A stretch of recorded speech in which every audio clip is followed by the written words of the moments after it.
B1 news અને ભરત પરમારનું નામ ખોટી રીતે બદનામ કરવાના મામલે હવે કાનૂની કાર્યવાહી કરવાની તૈયારી હાથ ધરાઈ છે.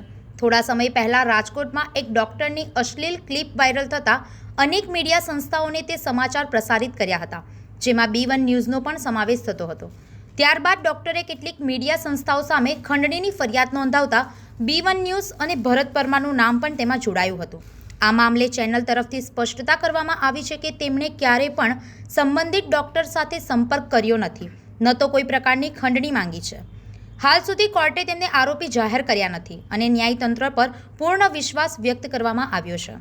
આ સાથે જ ચેનલનો આક્ષેપ છે કે કેટલાક વિરોધીઓ સોશિયલ મીડિયા પર ખોટી માહિતી ફેલાવી રહ્યા છે અને બોગસ પત્રકાર દ્વારા તેમની ફેસબુક આઈડીનો દુરુપયોગ કરી ગેરમાર્ગે દોરવાનો પ્રયાસ કરી રહ્યા છે, જેના પગલે હવે આવા તમામ લોકો સામે બદનક્ષીનો દાવો કોર્ટમાં દાખલ કરવાની તૈયારી કરવામાં આવી છે.